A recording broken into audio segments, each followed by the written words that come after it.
Olá, meus queridos alunos, bom dia, boa tarde, boa noite, dependendo da hora que você está assistindo. Aqui quem fala é o professor Rafael. Estamos juntos para mais uma aula de Direito Constitucional, parte 2.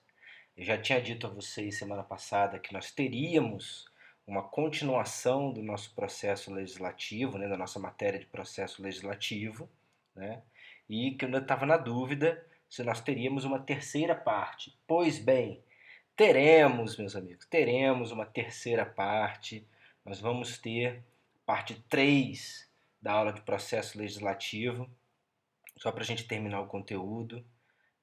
A gente vai falar de medidas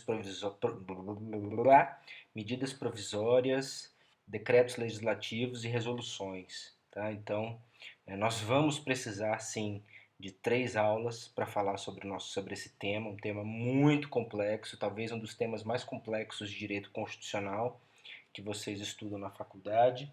Então, vamos lá, vamos adiante. Tá? Bom, gente, na semana passada nós estávamos falando, né, e nós paramos de falar, nós examinamos apenas o processo de votação, né, nós falamos da fase iniciativa, né, dos projetos de lei ordinária e de lei complementar, né, falamos da fase iniciativa, depois nós começamos a falar da fase deliberativa, olhando a deliberação a nível do poder legislativo, né, a fase deliberativa legislativa.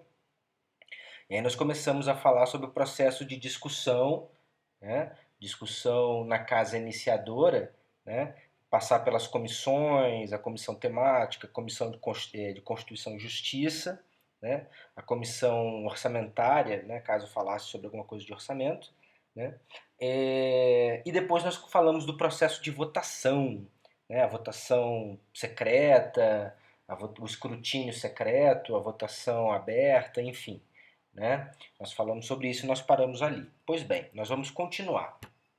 Nós vamos continuar. Tá? Então, gente, após a aprovação, tá? Nós falamos do papel da casa iniciadora, hoje nós vamos continuar falando do papel da casa revisora. Né? Lembrando que geralmente, quase sempre, a casa iniciadora é a Câmara dos Deputados e a casa revisora é o Senado Federal. Isso se inverte, né? Claro, sobretudo lá nas hipóteses do artigo 52, que são aquelas hipóteses de leis de iniciativa do Congresso do Senado Federal, né? Aí o papel das casas inverte. Mas via de regra, a casa revisora será o Senado Federal. Então, meus caros, depois de aprovação do projeto pela casa iniciadora, né, então depois que o projeto de lei é aprovado lá, via de regra, lá na Câmara dos Deputados, ele é encaminhado para a casa revisora, que via de regra será o Senado Federal. Gente, não confundam, tá? Eu não posso dizer que o Senado Federal será sempre a casa revisora, tá? Você vai cair em pegadinha. Geralmente é a casa revisora, mas você não pode dizer que sempre será, tá? Então, depois de ser aprovado na casa iniciadora, o projeto é encaminhado para a casa revisora. É claro que chegando na casa revisora, o que acontece com aquele projeto? De novo, ele vai passar pelas comissões. Assim como ele passou na casa iniciadora, né, a comissão temática, a comissão de Constituição e Justiça, ele também vai na casa revisora, o projeto também vai passar pela análise das comissões, a comissão temática, a comissão de Constituição e Justiça. Depois de ser aprovado nas comissões, de novo, ele vai para a votação. Né?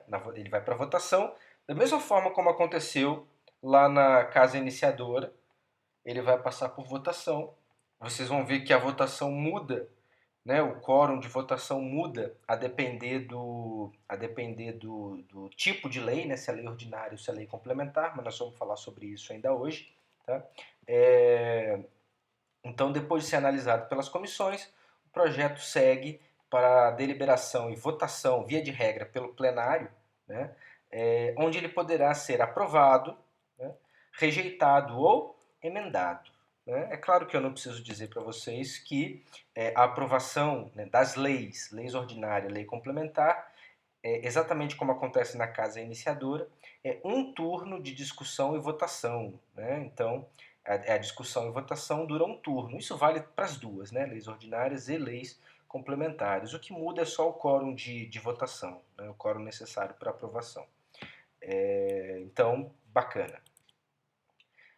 Aprovada, né? Aprovada em um turno, né? Aprovada em um turno, o projeto é encaminhado então para o Poder Executivo, é encaminhado ao chefe do Executivo, né? No caso dos projetos de leis federais, encaminhado ao Presidente da República para veto ou sanção, para veto ou sanção.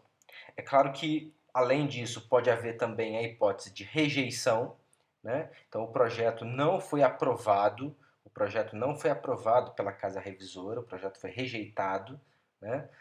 Aqui vale aqueles mesmos características de votação que nós falamos na aula passada, tá? A votação é exatamente igual, tá? Acho que eu não preciso repetir. Então, caso o projeto seja rejeitado na Casa Revisora, né, você tem que lembrar que o projeto, nesse caso, será arquivado, somente poderá ser apresentado na mesma sessão legislativa, desde que mediante proposta de maioria absoluta de qualquer uma das casas, seja da Câmara dos Deputados, seja do Senado Federal. Sem cumprir essa exigência, esse projeto só poderá ser analisado novamente no Congresso Nacional na sessão legislativa seguinte, né, no ano seguinte. Né? A sessão legislativa ela dura o ano todo, né? Então só na sessão legislativa seguinte, no ano seguinte. Ou ainda, né, a casa revisora pode propor emendas ao projeto. O que é uma emenda? Não é emenda à Constituição, tá? Não é emenda. O que é emenda? Emenda é uma alteração. Emenda à Constituição é uma alteração no texto constitucional. Uma emenda aqui nesse caso é uma alteração no projeto de lei, seja ele um projeto de lei ordinária, seja ele um projeto de lei complementar. Então, a Casa Revisora tem poderes para propor emendas, para propor alterações ao projeto de lei enviado lá pela Casa Iniciadora. Se houver emendas, se houver propostas de alteração, tá? Se houver propostas de alteração, ou seja, se a casa revisora entender que o texto deve ser alterado de alguma forma, né, algum tipo de emenda, esse projeto é devolvido à casa iniciadora, tá? É devolvido à casa iniciadora. E aí, na casa iniciadora, o projeto vai ser analisado novamente, né? Como tem emendas, como a casa revisora fez emendas, o projeto volta para a casa iniciadora, via de regra será a Câmara dos Deputados, onde ele vai passar por nova análise, tá? Mas a Câmara dos Deputados, né, a casa iniciadora, não pode fazer a emenda da emenda, a sub-emenda, né? Emendar o que foi emendado, né? Emendar aquilo que o Congresso, aquilo que a Casa Revisora já emendou, né? Isso não pode acontecer, tá? O papel da Casa Iniciadora, nesse caso, vai ser ou de aprovar as emendas ou rejeitar as emendas, tá? Ou vai aprovar ou vai rejeitar as emendas. Aprovou as emendas. Então a casa iniciadora aprovou as emendas feitas pela casa revisora. Ótimo. Então o projeto de lei com as emendas, vai ser encaminhado pela casa iniciadora ao presidente da República, né, para a deliberação executiva. A casa iniciadora não aprovou as emendas. E agora? E se a casa iniciadora não aprovar as emendas feitas lá pela casa revisora? Então, nós temos aqui um princípio, que é o princípio da prevalência da casa iniciadora sobre a casa revisora. Então, se a casa iniciadora não aprovar as emendas da casa revisora, então nós teremos que o projeto não contará com as emendas, o projeto fica como ele era originalmente e segue para o chefe do executivo. Tá? Então, se a casa iniciadora rejeitar as emendas propostas pela Casa Revisora, as emendas são afastadas, o projeto volta ao seu estado original, à sua redação original, e segue, né, para o chefe do executivo. Tudo bem? Basicamente é isso. Lembrem o princípio da casa iniciadora sob a revisora. Tá? Então, a casa iniciadora não é obrigada a aceitar as emendas propostas pela casa revisora. Nesse caso, o projeto seguirá no seu texto original para o chefe do executivo, para as deliberações executivas, né? A hipótese de sanção ou veto. Temos que lembrar, meus caros, que a Constituição, no artigo 64, parágrafo 1º, estabelece um processo legislativo sumário, que alguns autores chamam de processo de urgência constitucional, processo legislativo de urgência constitucional, artigo 64, parágrafo 1º. Bom, a quem cabe? É uma prerrogativa, né? É um poder que a Constituição dá ao presidente da República nos projetos de lei que são de sua iniciativa, tá? Então nós já estudamos os projetos de iniciativa do presidente da República. Então, nos projetos de lei de sua iniciativa, o presidente da República pode solicitar urgência ao Congresso Nacional. Nesse caso, o projeto deverá ser analisado no Congresso Nacional em 100 dias. São 100 dias. Tá? A Câmara dos Deputados terá 45 dias para fazer a análise, como casa iniciadora. Né? Vai ter 45 dias para receber e analisar o projeto do presidente, votar o projeto de lei do presidente da República. Depois disso, terá até 45 dias, né? O projeto será encaminhado ao Senado, que terá também 45 dias para revisar, né, como papel de casa revisora, revisar o projeto de lei. Caso o Senado Federal entenda pela elaboração de alguma emenda, é devolvida à Câmara dos Deputados, que terá mais 10 dias, para analisar as emendas pela casa revisora. Então você tem aí, né, um processo legislativo sumário que dura 100 dias. Isso é sumário, né? Dura 100 dias, tá? Essa análise, dura 100 dias essa análise. Tá? Até 100 dias, né? Se o Senado Federal não fizer emendas, em 90 dias o projeto volta ao presidente para sanção ou veto. Né? Então pode durar até 100 dias. Professor, e se passar? E se passar de 100 dias, e, por exemplo, a Câmara dos Deputados tem 45 dias, para aprovar e enviar para o Senado Federal o projeto de lei. E se eles desrespeitarem esses 45 dias? A Constituição estabelece, meus caros, que se esses prazos constitucionais forem desrespeitados, todas as votações da Câmara dos Deputados, todas as votações são paralisadas, tá? E só vão seguir depois que o Congresso Nacional, depois que, no caso, a Câmara dos Deputados, votar essas matérias que estão pendentes. Tá? O mesmo acontece com o Senado Federal. Se o Senado Federal extrapolar o seu prazo de 45 dias, a Constituição manda suspender todas as votações, né, e de modo que só seguirá a normalidade depois que eles votem as matérias pendentes. Tudo bem? É claro, meus caros, né, nós teremos aí um trâmite em até 100 dias, lembrando que esse prazo não corre nos períodos de recesso legislativo, né, nos períodos em que não há sessão legislativa. Temos no meio do ano, né, as férias, recesso de meio de ano, que vai de 18 a 31 de julho, e o recesso de final de ano, que vai de 23 de dezembro a 1º de fevereiro. Nesse período, então, não corre esse prazo de até 100 dias, tá? Não corre. Esse prazo fica suspenso, tá?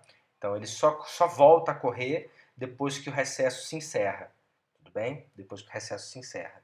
Ele não recomeça do início, não, ele não recomeça do início. Ele continua de onde ele parou antes do recesso, tudo bem?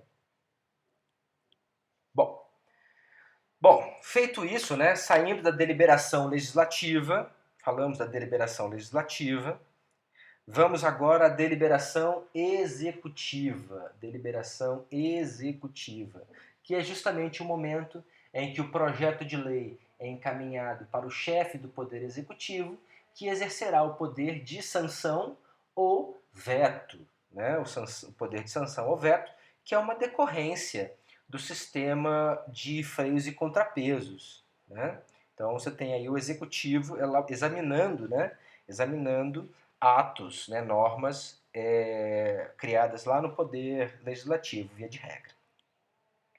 Não preciso dizer para vocês que sanção é sinônimo, né? Significa aceitação, anuência, concordância, né? Então, quando o presidente da República, quando o governador, quando o prefeito sanciona um projeto de lei, significa dizer que ele está de acordo, significa que ele dá o seu aceite naquele projeto, né? Ele autoriza que o projeto siga adiante e caminhe, né, para promulgação, para publicação e efetivamente que eventualmente chegue a entrar em vigor, produzindo seus efeitos dentro do ordenamento jurídico.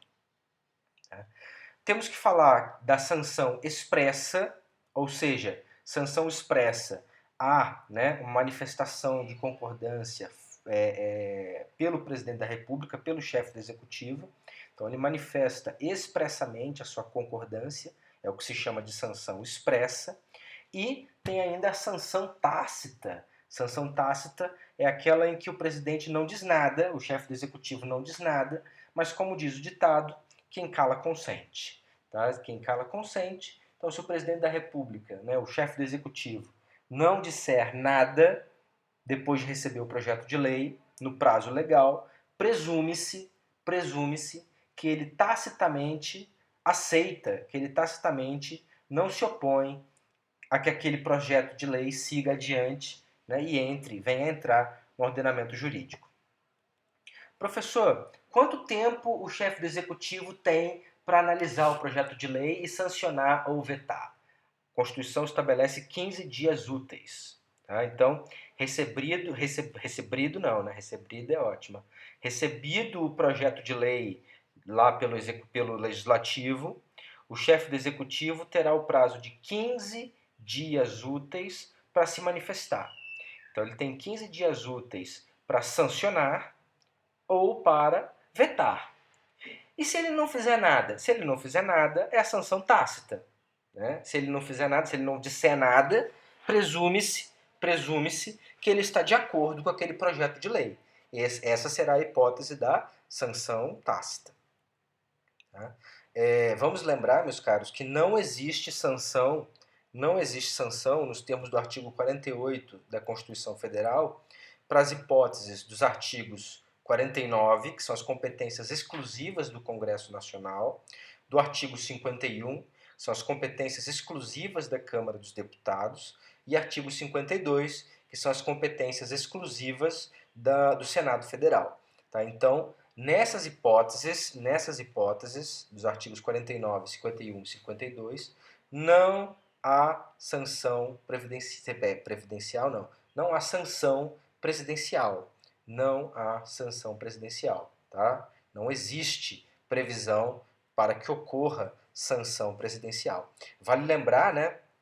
Vale lembrar que a emenda à Constituição, as emendas constitucionais, também não existe, né? Nas emendas constitucionais também não existe previsão para sanção ou veto do presidente da República, tá? Então anota aí também, tudo bem? Vamos adiante. Gente, falamos sobre a sanção e o veto. Então, o veto é o contrário, né? O veto é o contrário da sanção. O veto significa discordância. Né? O veto, quando o chefe do executivo veta um projeto de lei, significa dizer que ele não está de acordo, significa que ele não aceita aquele projeto de lei. É claro que o veto pode ser total ou parcial, né? Pode ser total ou parcial, mas nós vamos ver isso já já.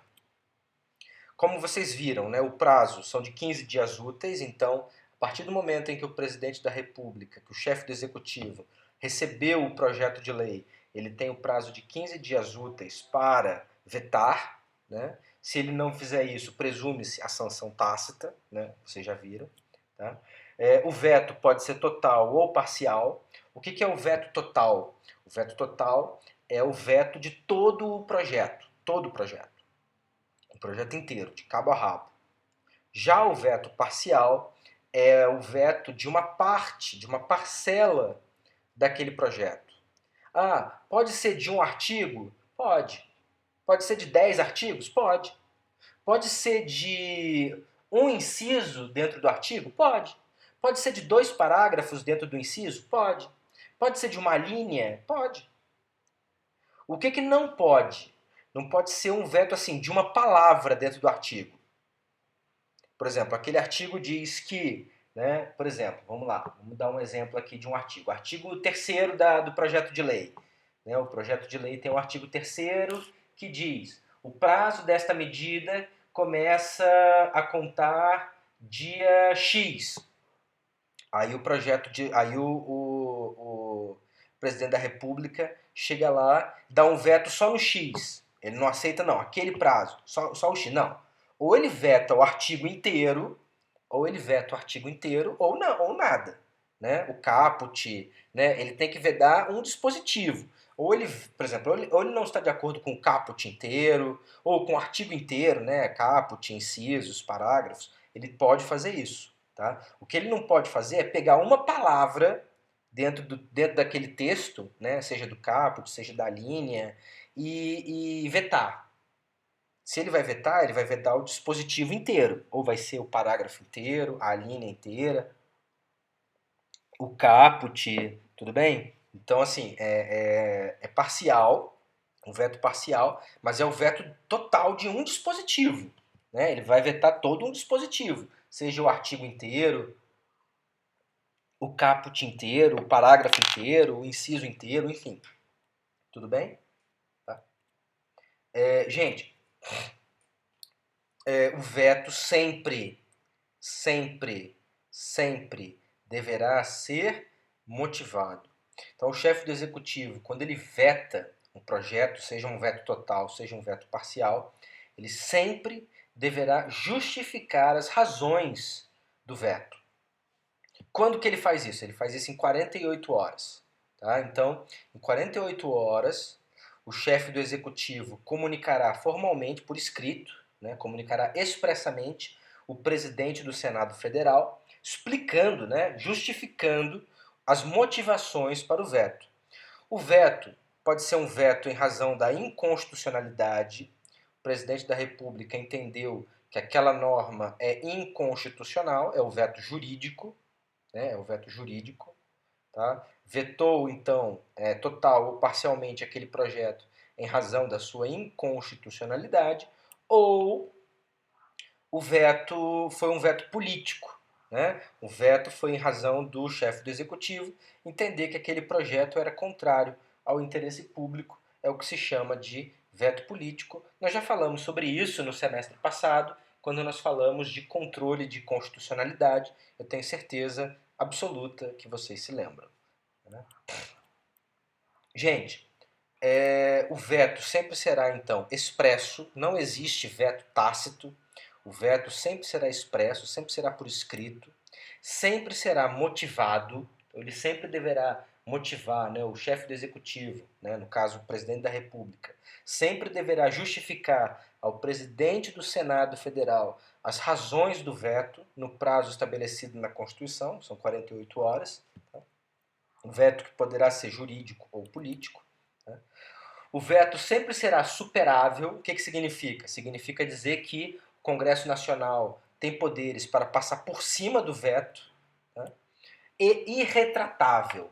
Tá? O presidente, depois que veta, o chefe do executivo, depois que veta um projeto de lei, não pode voltar atrás. Tá? Vetou, não pode ficar arrependido. Tá? Então, a partir do momento em que houve o veto, o presidente não pode se retratar, ele não pode se retratar, tá? E ele segue, o projeto vai seguir, então, o veto, né, vai seguir, então, para análise pelo Congresso Nacional. Então, na hipótese de haver veto, né, de existir veto pelo presidente da República, pelo chefe do Executivo, o projeto, né, o veto, é devolvido ao Poder Legislativo, e aí, em uma sessão conjunta, ou seja, numa única sessão em que haverá deputados e senadores todos juntos, tá? Uma sessão conjunta, 30 dias, né, em 30 dias contados do recebimento do veto, das razões do veto. Tá? O presidente, então, devolve para o Congresso Nacional, né, o projeto com o veto e as razões do veto. Em 30 dias dessa data, numa sessão conjunta, numa única sessão com deputados e senadores todos juntos, eles poderão votar, tá? Eles poderão votar por aceitar ou rejeitar o veto do presidente. Então, é necessária maioria absoluta. Maioria absoluta. O que é maioria absoluta? É metade mais um do número total de congressistas, metade mais um do número total de congressistas, tá? Que deverão, que poderão rejeitar, nesse caso, poderão rejeitar o veto do presidente. Tá? Então, feito o veto pelo presidente da República, o Congresso Nacional se reúne em uma sessão unicameral, uma sessão conjunta, tá? E, por maioria absoluta, por metade mais um do número total de congressistas, temos que lembrar que são 513 deputados federais e 81 senadores, tá? Então junta todo mundo, metade mais um dessa cambada, metade mais um do total, poderão votar para rejeitar o veto do presidente. Professor, e se não atingir esse quórum? Se não atingir esse quórum, então o veto permanece. Se o Congresso Nacional não conseguir atingir a maioria absoluta, o veto do presidente da República vai permanecer. Tá? Então, derrubado o veto, caso o Congresso Nacional consiga derrubar o veto, então, se o Congresso Nacional se reúne em sessão conjunta, né, sessão unicameral, derruba o veto, o que eles fazem? Eles devolvem o projeto sem o veto, claro, né, devolvem o projeto sem o veto para o presidente da República, para o presidente sancionar em 48 horas. O presidente pode vetar de novo? Não. O veto dele foi derrubado, ele não pode vetar novamente. É devolvido para ele apenas para ele sancionar. Só para ele sancionar. Para ele sancionar, exatamente. Né? Se o presidente não sancionar em 48 horas, a Constituição estabelece que a função, que o poder passará para o presidente do Senado Federal, que poderá sancionar o projeto em 48 horas. Se o presidente do Senado não fizer isso, caberá então o mesmo prazo ao vice-presidente do Senado para sancionar o projeto em 48 horas. É claro que se o veto total, vamos supor que o presidente vetou o projeto inteiro, né, o projeto de lei inteirinho foi vetado. Se o veto não for derrubado no Congresso, aí o projeto de lei é arquivado. Né, o projeto de lei é arquivado. Se o veto for parcial,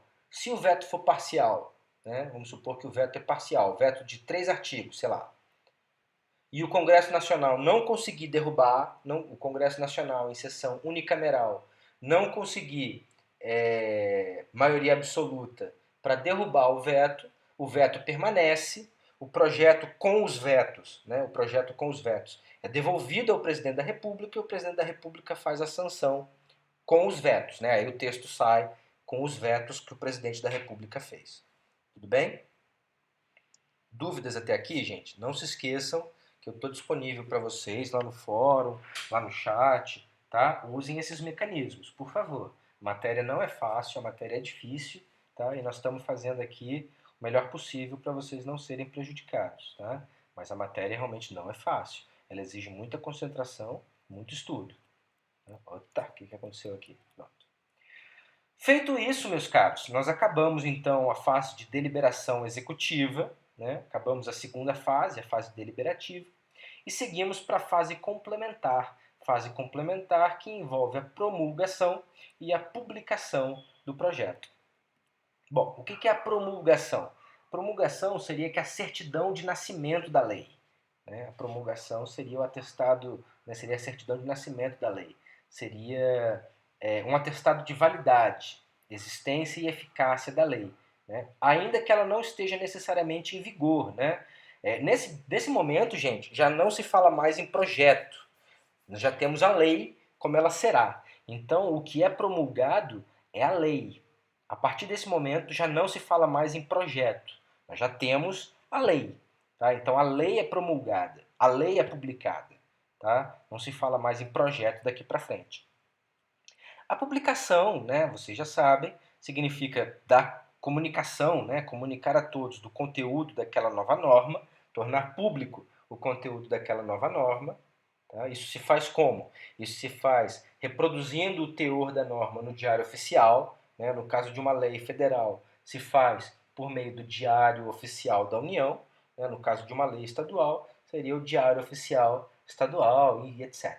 Né? São os mecanismos oficiais de imprensa, né? A chamada imprensa oficial. Né? O diário oficial é chamado de imprensa oficial. Né? Então, é a maneira de tornar público aquela nova lei, já não se fala mais em projeto. Né? Aqui, né, no momento da publicação, é que geralmente começa, né, estabelece-se o prazo de início para a vigência daquela lei. Né? É o prazo estabelece-se o prazo para início da sua obrigatoriedade, né? O prazo a partir do momento em que ela começa a produzir efeitos. Vocês se lembram, tenho certeza, há 2 semestres atrás, com o seu professor de introdução ao estudo do direito, não sei quem foi, que dizia que, de acordo com a LINDB, a Lei de Introdução às Normas do Direito Brasileiro, salvo disposição em contrário, a lei entra em vigor, 45 dias da sua publicação. Tenho certeza que você lembra isso. Se você não se lembra, sinta que o professor Rafael está puxando a sua orelha neste momento. Tá? Se a sua orelha estiver doendo, é para doer mesmo. Tá? É para doer mesmo. Ótimo. Tá? Claro, salvo disposição em contrário. Né? A lei ela pode estabelecer que ela entra em vigor na data da sua publicação. Então, a partir da data da sua publicação, a lei já começa a produzir efeitos. Claro que isso tem que estar expresso na norma. Né? Salvo contrário, salvo determinação em contrário, ela entra em vigor no prazo de 45 dias. Então, reprodução do teor no Diário Oficial. Ok. Gente, e aí, vamos lá, né? Vamos às nossas espécies normativas, aquelas que estão lá no artigo 59 da Constituição. Né? Nós temos quantas? Nós temos algumas. Né? Temos a emenda à Constituição, temos as leis complementares, temos as leis delegadas, temos as leis delegadas. Então, desculpa, acho que eu falei leis delegadas 2 vezes. Né? Temos as emendas constitucionais, leis complementares, leis ordinárias, agora sim, leis delegadas, medidas provisórias, decretos legislativos e resoluções. Né? Você tem que ter de cor e salteado, tá? Você tem que ter de cor e salteado, emendas à Constituição, leis complementares, leis ordinárias, leis delegadas, medidas provisórias, decretos legislativos e resoluções. Hoje nós vamos até as leis delegadas. Na parte 3 da nossa aula, parte 3 da aula, nós vamos ver as medidas provisórias, os decretos legislativos e as resoluções. Tudo bem? Show! Vamos lá. Então, vamos para frente. Preciso estabelecer, gente, uma questão importante. O Supremo Tribunal Federal tem entendido, junto com a grande maioria dos estudiosos do direito constitucional, inclusive eu mesmo também, não que eu seja um grande estudioso de direito constitucional, mas eu também penso dessa forma, tá? De que não existe hierarquia entre as espécies normativas. Não existe hierarquia entre a lei complementar e a lei ordinária, entre a lei delegada e a resolução, entre a lei ordinária e a medida provisória. Não existe hierarquia entre elas. Tá? Não existe hierarquia entre elas. Tá? É claro que a única exceção é a emenda à Constituição. A emenda à Constituição é uma norma de status, né, de estatura constitucional, enquanto que todas as demais são de estatura infraconstitucional. Né, infraconstitucional. Então, tirando as emendas à Constituição, não existe hierarquia entre as demais. Tá? Não existe hierarquia entre as demais. É claro que a exceção são as emendas. As emendas à Constituição têm status de norma constitucional. Né? Então, claro que elas não estão no mesmo balaio que as demais. Tá? Por quê, gente? Cada norma, leis complementares, leis delegadas, medidas provisórias, cada norma atua dentro da sua própria esfera de competência. Então é meio que cada um no seu quadrado. Né? Cada um no seu quadrado. Cada tipo de norma serve para uma determinada matéria. Né? Então, na verdade, não existe hierarquia. Se a gente dissesse que existe hierarquia, nós teríamos que dizer que uma lei federal é superior, né? É superior a uma lei municipal. Não é o caso. Não é o caso. Não existe hierarquia entre a lei federal e a lei municipal. Cada uma delas está na sua esfera de competência. Aqui é a mesma coisa. Tá? Aqui é a mesma coisa. É claro que exceção às emendas constitucionais. Tá? Então vamos começar do começo. As suas velhas amigas, né, vocês já conhecem, velhas conhecidas, que são as emendas à Constituição. São as emendas à Constituição ou emendas constitucionais, né, que são as alterações que se fazem nos textos, né, ou melhor, no texto da Constituição Federal.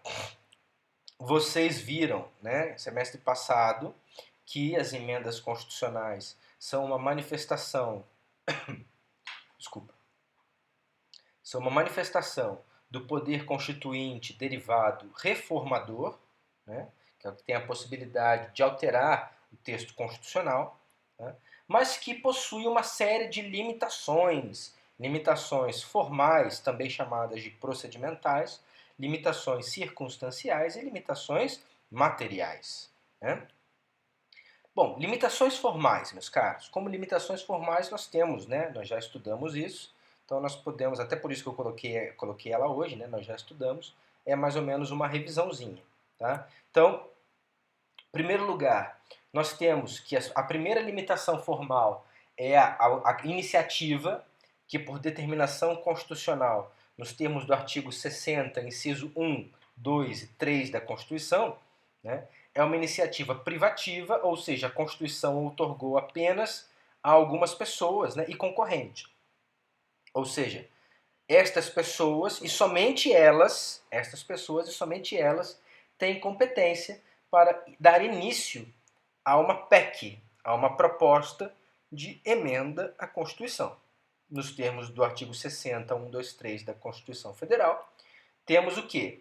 Proposta de, no mínimo, um terço dos membros da Câmara dos Deputados ou do Senado Federal. Então, é uma proposta, né, uma PEC subscrita, né, por no mínimo um terço dos membros de cada casa, qualquer uma das duas casas, o presidente da República, ou ainda mais da metade das assembleias legislativas das unidades da Federação, é claro que incluindo, né, a Câmara Legislativa do Distrito Federal, tá? E cada uma delas com maioria simples. Tá? Então, você com certeza sabe disso, mas nós temos 26 estados e um Distrito Federal. Né? Então, são 27 unidades da Federação, temos 27 unidades da Federação. Né? Nós precisamos de 18, né? Nós precisamos de metade, né? No mínimo mais da metade. Então, 18, 17 daria 24, 18 daria 26, não, 19, desculpa, né? Nós precisamos de 19 unidades da federação, pelo menos, né? Pelo menos 19 assembleias legislativas das unidades da federação, tá? Para cada uma delas, né? Cada uma delas com maioria simples, então cada uma delas tem que requerer, tem que subscrever aquele projeto de emenda à Constituição, aquela proposta, né, de emenda constitucional, por maioria simples. Tá? O que é maioria simples? É metade mais um dos presentes naquela sessão, né, naquela votação. Tá? Nós vamos ver daqui a pouco a diferença, né, entre maioria simples e maioria absoluta. Tá? Então não se preocupe. Não se preocupe. Tá? Então nós precisamos.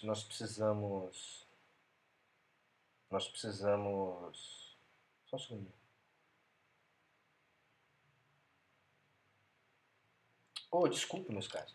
Precisamos de 14, né? Falei besteira aqui. Precisamos de no mínimo 14 assembleias legislativas, né? 14 unidades da federação, desculpa, gente, se manifestando por aquela PEC, né, por aquela proposta de emenda à Constituição. É claro, cada uma delas com pelo menos, né, maioria simples, tá? Que a maioria é metade mais um dos presentes na sessão. Votação e quórum é algo que nós já estudamos, né? A votação é realizada em 2 turnos, então cada casa vota em 2 turnos, então nós temos 2 votações em cada casa, 2 votações na Câmara dos Deputados, 2 votações no Senado Federal, tá? E a votação, né, o quórum em cada votação, então cada uma das 4 votações, o projeto, né, a PEC, tem que ser aprovada por pelo menos 3 quintos dos votos dos respectivos membros. Isso é maioria qualificada, né? O que é a maioria qualificada? A maioria qualificada é uma maioria sempre maior do que a maioria absoluta e cujo quórum, né, e cuja proporção é estabelecida na Constituição. Tá? Então, lembrem-se, maioria qualificada sempre é a maior maioria de todas. É a maior maioria. É maior que a maioria simples, é maior que a maioria absoluta. Tá? Então, a maioria qualificada é uma maioria sempre maior que a maioria absoluta, tá? cuja proporção é especificada na Constituição. Então, no caso das emendas à Constituição, são 4 votações, né, 2 vezes na Câmara dos Deputados, 2 vezes no Senado Federal. Em todas elas, a proposta tem que ser aprovada por no mínimo 3 quintos do total de congressistas de cada casa. Lembrando que são 513 deputados federais e são 81 senadores. Tá? Feito isso, né, aprovada a emenda, né, foi aprovada, passou nas 4 votações. Vai haver então a promulgação que é feita nesse caso, né, no caso da emenda constitucional. Promulgação não é feita pelo chefe do executivo, é feita pela mesa da Câmara dos Deputados junto com a mesa do Senado. Então, no caso da emenda à Constituição, a promulgação da emenda, né, promulgação da emenda é feita não pelo chefe do Executivo, mas pelas mesas da Câmara dos Deputados e do Senado Federal. E, é claro, a emenda constitucional, por ser uma manifestação do poder constituinte decorrente reformador, não está sujeita a veto ou sanção presidencial. Não existe veto ou sanção presidencial para emendas à Constituição. Tá? É claro que, se rejeitada, se a proposta não atingir a maioria qualificada de 3 quintos em todas as 4 votações, né, 2 na Câmara, 2 no Senado, aquela PEC, a proposta de emenda, será arquivada e não será, sob nenhuma circunstância, não será possível analisar novamente aquele projeto, aquela proposta, na mesma sessão legislativa, somente no ano seguinte.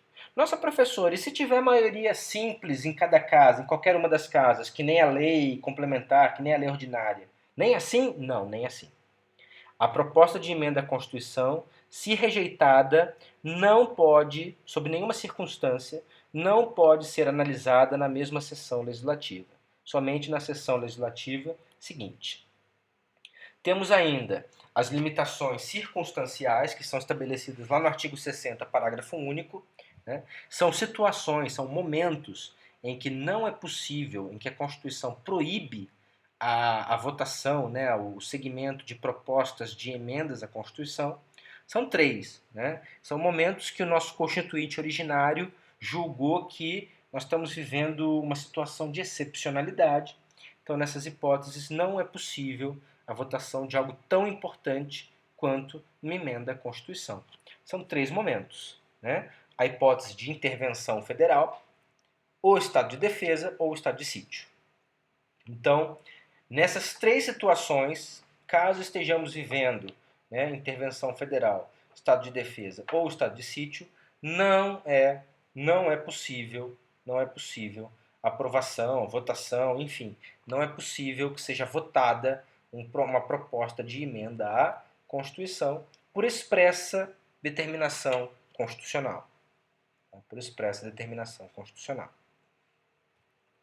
E temos ainda, né, as limitações materiais, que estão lá no artigo 60, parágrafo 4º, que você já conhece. Se você não conhece, de novo, eu estou indo aí puxar a sua orelha, né, que são a forma federativa do Estado, o voto secreto, direto, universal e periódico, a separação dos poderes e os direitos e garantias individuais. Né? Então, as limitações materiais, que são as cláusulas pétreas. Né? Eu já enchi a sua orelha com isso ao longo desses praticamente 3 semestres que você está estudando direito, e eu vou encher até o final do seu curso.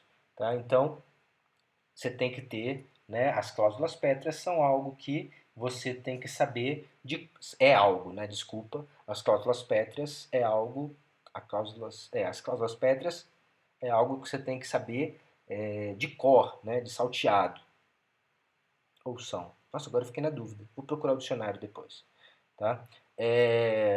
Mas, enfim, né, as limitações materiais, né, que são as cláusulas pétreas, é algo que você nunca pode esquecer, tá bom? Então, também, não, como diz o artigo 60, parágrafo 4º, não será objeto de votação a proposta de emenda constitucional tendente a abolir, né, e aí vem as cláusulas pétreas. Tá? Então, impossível haver cláusula pétrea, que, lembrando, né, impossível haver votação de emenda constitucional que vise reduzir essas disposições. Né? É claro, quer aumentar, quer criar mais direitos, mais garantias individuais? Pode? Pode. Quer melhorar a separação dos poderes? Pode? Pode. Né? Vai melhorar o voto? Pode? Pode, claro. Não pode suprimir. Né? Não pode suprimir.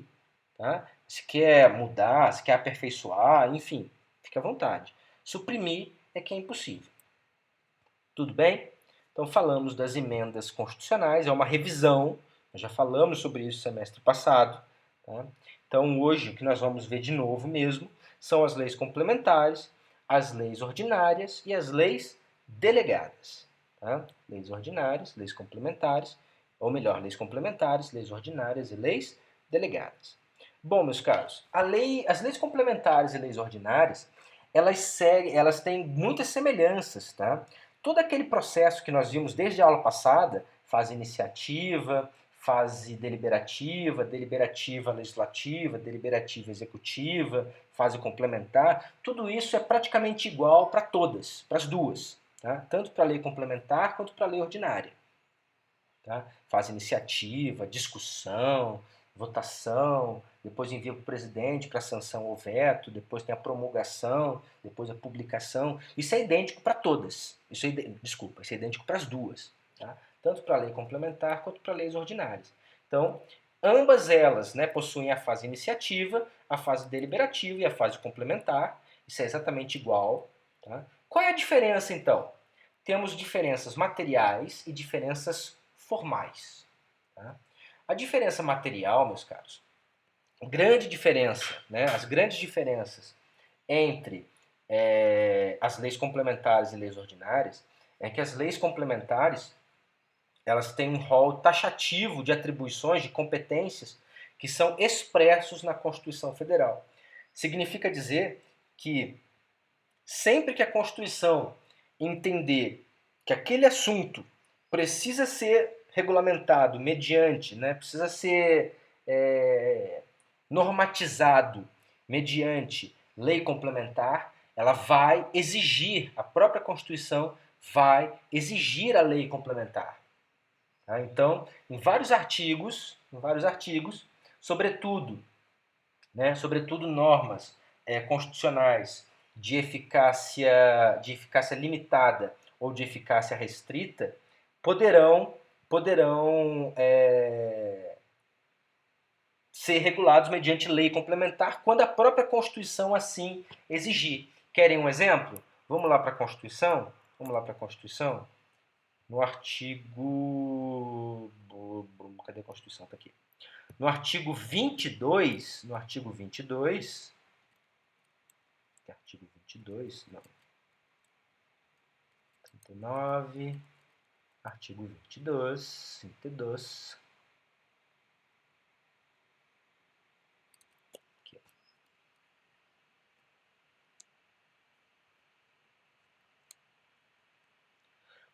artigo 22, compete privativamente à União legislar sobre, vamos lá no parágrafo único, aqui, Parágrafo único. Lei complementar poderá autorizar os Estados a legislar sobre questões específicas das matérias relacionadas nesse artigo. Então, o que ele está dizendo? Então, lei complementar poderá autorizar, né, ou seja, a autorização para os Estados legislarem sobre questões das matérias nesse artigo somente poderá ser mediante lei complementar. Somente poderá ser mediante lei complementar. Então, sempre que a Constituição estabelecer que aquela matéria deve ser regulada mediante lei complementar, ela vai exigir lei complementar.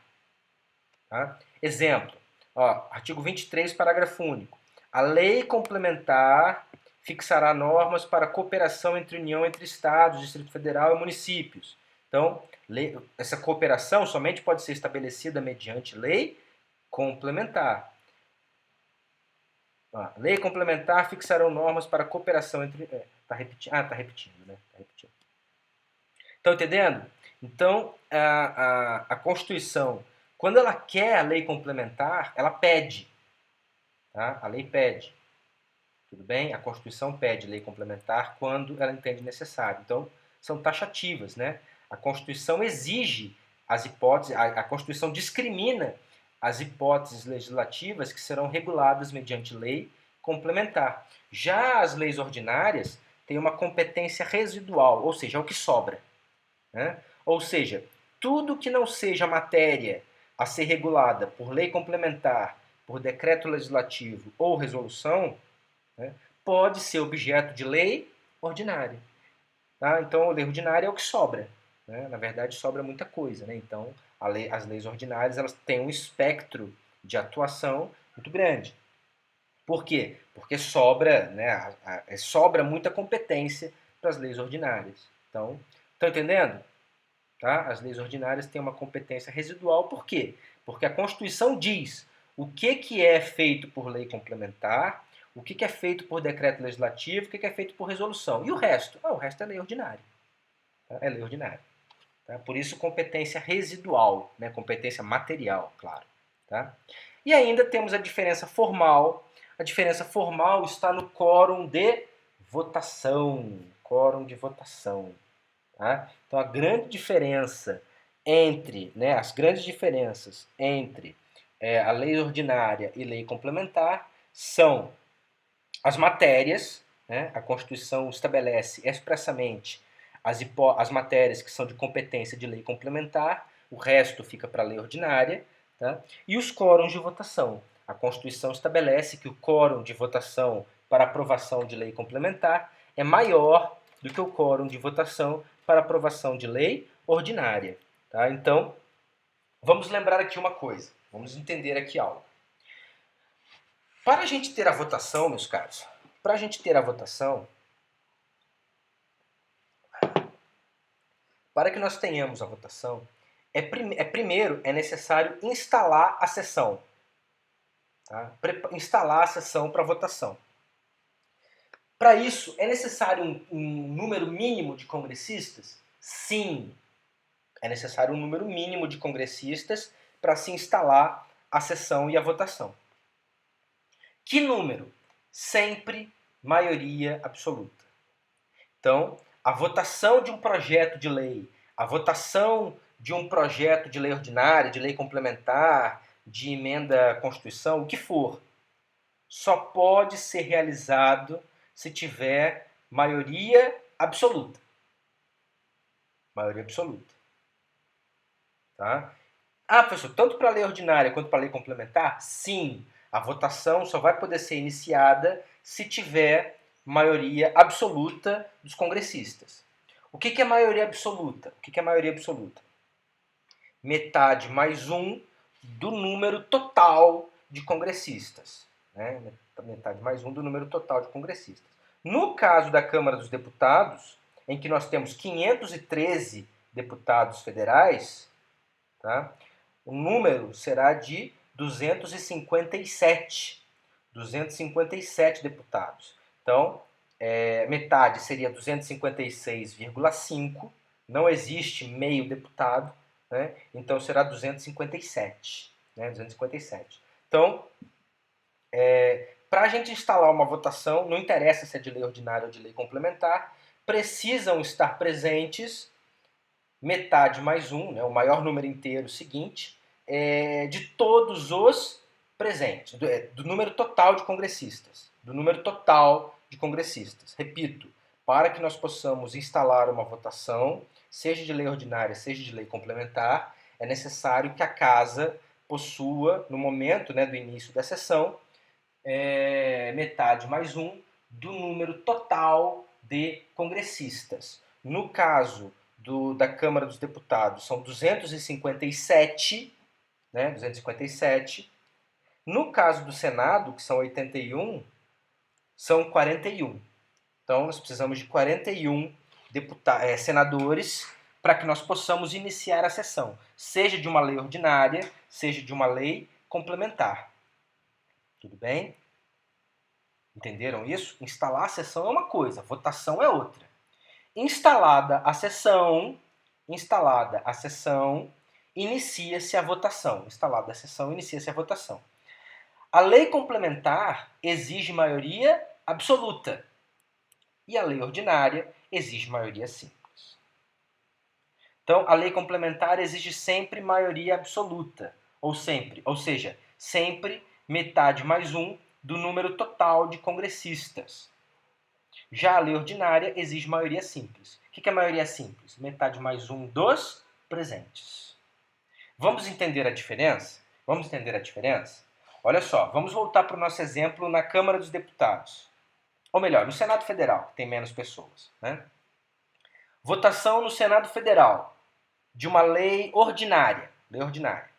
Para instalar a sessão, nós precisamos de quantos senadores? Metade de 81 seria 40,5, 40,5. Não existe meio senador, então será 41. Então, para a gente poder votar, nós precisamos de maioria absoluta, né? Teremos que ter 41 senadores. 41 senadores. Tá? Gente, precisamos de 41 senadores. Para que seja aprovada uma lei ordinária, eu preciso de maioria simples. O que é maioria simples? Metade mais um dos presentes. Se estão presentes 41 senadores,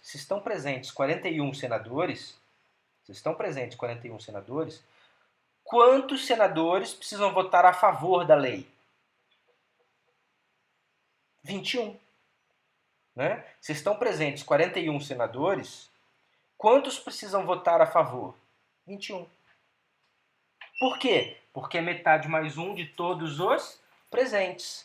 Tá? Então, isso é maioria simples. Maioria simples. Quantos estão presentes? 41. Quantos vão votar? Metade mais um. Né? Metade mais um precisam votar para aprovar. Metade de 41 seria 20,5, não existe, né? 20,5 senadores. Então, 21 senadores são suficientes para aprovar uma lei ordinária. Agora, e se nós tivéssemos uma lei complementar?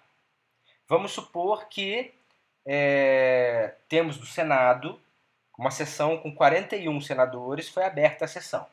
Vão votar a lei complementar, 41 senadores. Quantos senadores precisam votar a favor para aprovarem? Quantos precisam votar a favor? Maioria absoluta.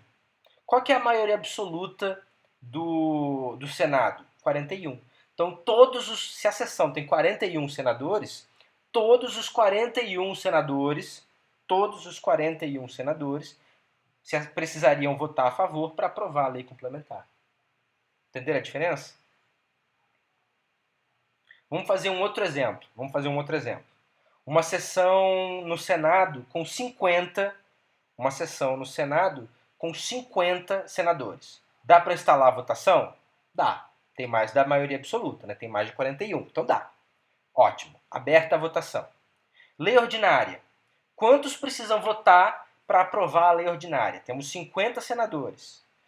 Quantos precisam votar para a lei ordinária? Metade mais um dos presentes. Se temos 50 senadores, nós precisamos de 26 votos, né, para aprovar. Precisamos de 26 votos, metade mais um, né, para aprovar a lei ordinária. E a lei complementar? A lei complementar, ela precisa de maioria absoluta, de metade mais um do total de congressistas. Quanto que é metade mais um do total de senadores? Você já sabe, 41. Então, dos 50 senadores presentes, 41 teriam que votar a favor para que fosse aprovada, a lei complementar. Entenderam a diferença? É claro, na Câmara dos Deputados é a mesma coisa. Eu preferia usar o exemplo do Senado porque é um número menor de congressistas, a gente trabalha com números menores, acho que fica mais fácil a gente entender, tá? Mas se tiverem alguma dúvida, eu estarei presente lá no chat, tá? Gente, e a lei delegada? Tá? Bom, a lei delegada é uma exceção ao princípio da indelegabilidade de competências. Lá no início do semestre, vocês aprenderam que, via de regra, as competências legislativas são, via de regra, indelegáveis, né? As competências legislativas das pessoas políticas, elas, via de regra, são indelegáveis. Mas pode acontecer, nas hipóteses que são permitidas, né? O Congresso Nacional, o Poder Legislativo, pode delegar competências legislativas ao Poder Executivo. Então, ela pode autorizar o Poder Executivo para que ele produza a lei, e não o próprio Legislativo. É a chamada delegação externa corporis, né? Temos a delegação interna corporis. O que é a delegação interna corporis? Interna corporis significa dentro do próprio corpo, né? É, por exemplo, quando o Congresso Nacional, ou quando, por exemplo, a Câmara dos Deputados autoriza que projetos de lei sobre determinado assunto possam ser votados na comissão. Ao invés de serem votados no plenário, eles possam ser votados na própria comissão. Isso é um exemplo de delegação interna corporis. Nós falamos sobre isso na aula passada. Não é muito comum, tá? A delegação externa corporis, outro corpo, né? É porque o Poder Legislativo está delegando competências legislativas ao Poder Executivo. Tudo bem? Então, por isso lei delegada, né? Porque é uma lei que foi elaborada pelo Poder Executivo mediante delegação do Legislativo. Por isso, lei delegada. Né? Então, a lei, nesse caso, né, a lei delegada, é uma lei que será elaborada pelo chefe do Executivo, o Presidente da República, após prévia solicitação ao Congresso Nacional. Então, ele pede, né, o Presidente da República, no caso, ele pede autorização ao Congresso Nacional para que ele possa elaborar a lei. A lei delegada está tudo lá no artigo 68 da Constituição, tá? Artigo 68 e seguintes, tá? Então, o Presidente da República solicita autorização ao Congresso Nacional para que ele possa elaborar a lei, né, o projeto de lei. Então, professor Manuel Gonçalves Ferreira Filho fala que, nesse caso, né, os papéis se invertem. O Poder Executivo é quem elabora a lei e o Poder Legislativo depois é quem examina, né, via de regra, às vezes, né? Então, por isso que nós temos uma inversão de papéis, né, na lei delegada. Lei delegada que não é muito comum, tá? Na prática, não acontece muito, não costuma acontecer muito. Por quê? Porque o Presidente da República tem um outro mecanismo à sua disposição, que é a medida provisória. Tá? Então, o Presidente da República não costuma solicitar com frequência a produção de leis delegadas. Tá? Bom, então, o que acontece? Né? Feita a iniciativa solicitadora, né, o Presidente da República solicitando autorização ao Congresso, o Congresso Nacional elabora uma resolução que conterá o conteúdo da delegação, ou seja, o que está sendo delegado, quais competências estão sendo delegadas ao Presidente da República e quais são os termos, quais são os requisitos para o seu exercício. Ou seja, quais são as limitações para o exercício dessas competências pelo presidente da República. Isso fica na forma de resolução. Então, nos termos do artigo 68, parágrafo 1º, né, nem tudo pode ser delegado. Tá? Então, a Constituição proíbe delegação de competências então, vamos lá. O que não pode ser delegado, tá? Então, são os atos de competência exclusiva do Congresso Nacional, então no artigo 49, Câmara dos Deputados, artigo 51, ou Senado Federal, artigo 52. O que mais? As matérias reservadas à lei complementar. Então, as matérias que são reservadas à lei complementar não podem ser delegadas ao presidente da República, não podem ser delegadas ao Executivo. Tá? E as legislações, as leis acerca de, primeiro, organização do Poder Judiciário e Ministérios Públicos, carreira e garantia dos seus membros. Essa é uma lei de iniciativa do Poder Judiciário, né, do Supremo Tribunal Federal. Legislação acerca de nacionalidade, cidadania, direitos individuais, políticos e eleitorais, também não podem ser delegadas ao chefe do Executivo. E ainda, planos plurianuais, diretrizes orçamentárias e de orçamento. Né? É uma lei, no caso, de iniciativa do Executivo, que não pode ser delegada também aos outros poderes. Tá? Então, você tem aqui as hipóteses que a Constituição proíbe, delegação. Tá? Proíbe delegação. Gente, aí vamos lá. O presidente então vai elaborar um projeto de lei. Na hipótese do projeto de lei elaborado pelo presidente da República exceder, né, extravasar os limites dados pela resolução do Congresso, o Congresso terá poderes para sustar a lei delegada, para negar efeito à lei delegada, mediante decreto legislativo. Até por isso que a gente falou que não existe hierarquia, né, entre as espécies normativas. É claro que a exceção é feita às emendas constitucionais. Tá? Bom, na resolução, né, naquela resolução em que o Congresso Nacional confere os poderes, né, as competências legislativas ao chefe do Executivo e os requisitos para o seu exercício, o próprio Congresso Nacional vai determinar ainda se ele examina ou não o projeto de lei delegada. Ou seja, vamos examinar, desculpa.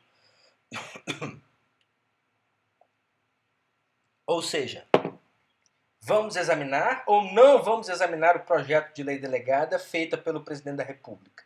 A própria resolução já indica.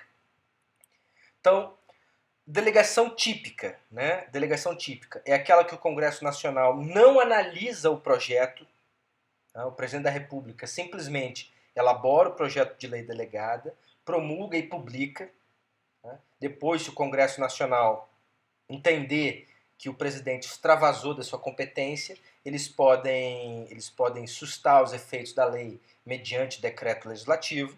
Tá? É realmente um controle repressivo de constitucionalidade. Tá? Um controle repressivo de constitucionalidade. É uma hipótese, né? E temos ainda a delegação atípica, é aquela que o Congresso Nacional examina o projeto de lei do presidente. Tá? É uma sessão única, é uma única sessão, é uma única votação, tá? Uma única votação no Congresso, uma única votação no Senado, uma única votação na Câmara dos Deputados, ou melhor, ao contrário, né? Uma única votação na Câmara dos Deputados e uma única votação no Senado, em que é proibida emendas. Tá? A Casa Revisora, no caso o Senado, não poderá fazer emendas à lei, ou melhor, ao projeto de lei elaborado pelo presidente da República. Tá? Gente, é isso que eu tinha para vocês hoje. É muita coisa, eu sei que é muita coisa. Tá? Semana passada também tinha coisa pra caramba, é muita coisa. Tá? Semana ainda não acabou, nós ainda teremos as medidas provisórias e decretos legislativos e resoluções, tá? Mas nós estamos acabando, tá bom? Estamos acabando. Então é isso. Um grande abraço para vocês. Se tiverem dúvidas, estou com vocês, tá? Estou com vocês no fórum, estou com vocês no chat. Estamos aqui para ajudar vocês. Preciso avisar que a tarefa de hoje, né, vai ser um teste, 2 questõezinhas, tá? Valendo 1 pontinho. Se você prestar atenção aqui se você prestar atenção aqui na atividade, né, na nossa aula, você vai conseguir fazer numa boa, Eu não tenho a menor dúvida de que você vai fazer tranquilamente, tá? É, é uma análise, né, leva bastante em conta toda essa situação extremamente excepcional que nós estamos vivendo, então não se preocupe. O aluno que está acompanhando, que está participando, que está correndo atrás, está tirando dúvida, que enfim, né, está se virando aí, né, claro, com toda a dificuldade, mas que está trabalhando, né, que está estudando, esse vai se dar bem, sem dúvida nenhuma. Tá? Então não se preocupem, tá bem boi, né, como se diz por aí, né, tá bem fácil. Tá? Então eu acredito que vocês não vão ter, realmente vocês não vão ter problema. Tá? Vai ter uma semana para fazer, não tem desculpa. Tá? Não tem desculpa para ir mal. Dá para ver a aula várias vezes, dá para estudar, dá para ler o material. Faz quando você se sentir tranquilo.